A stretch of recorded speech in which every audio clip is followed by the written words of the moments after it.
Are you in a winning state? Are you in an abundance-minded state, or are you constantly playing the victim card?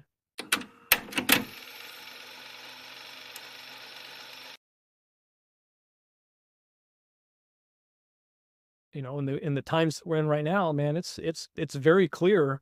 Uh, do you want this amazing United States experience to continue or not? Because that's what like this election is going to come down to. Here we are in 2024, um, coming up on this election. Do you want uh, a group of people that want to continue to tear down the greatest experiment, which is the U.S. economy, the U.S. system, the greatest experiment that's ever happened in the history of the world, or not?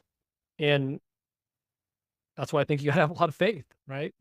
Um, that we will prevail, that this unbelievable opportunity will continue, because the vast majority of people that are bitching and moaning and complaining and protesting, um,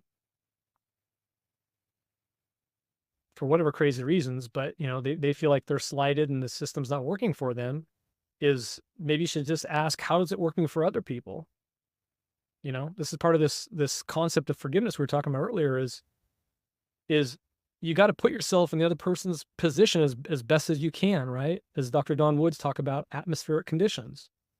You got to figure out how to understand, or as best you can, the other person's atmospheric conditions that would put them in a state that they would want to be so destructive to the machine, the system, that gives them the ability to speak freely, right? We call this free speech, the First Amendment.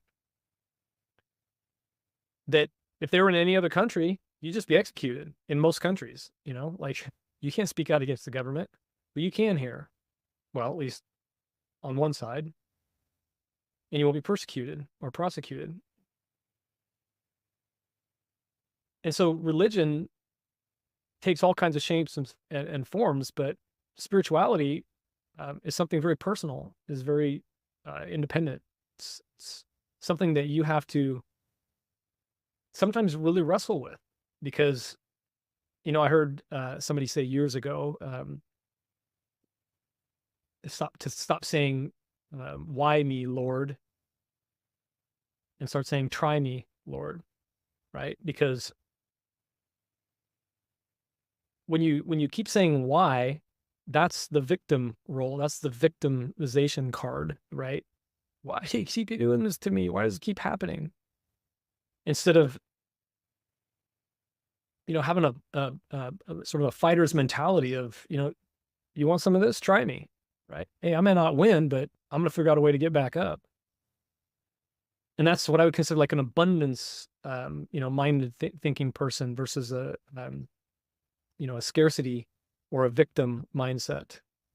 And I think that's what most people got to do is ask themselves, where do they spend the vast majority of this mental exercise, this mental capacity that they operate within every single day of their lives, the conscious and subconscious?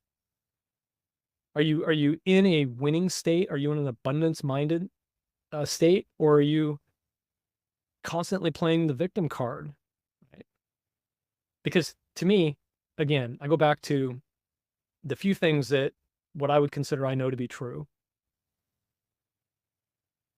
You get 24/7 per day, like the rest of us. If you're born a United States citizen, you've already won the lottery, because you have every opportunity to win if you want it bad enough. This whole idea about one race is, better than the other, or, there's racism and all this crap that the distraction brokers want us to be thinking about, right? The politicians, they play the different races and genders and sexualities and ageisms and all the other isms, just to distract us from what is really truly important, which is just human beings and loving on people.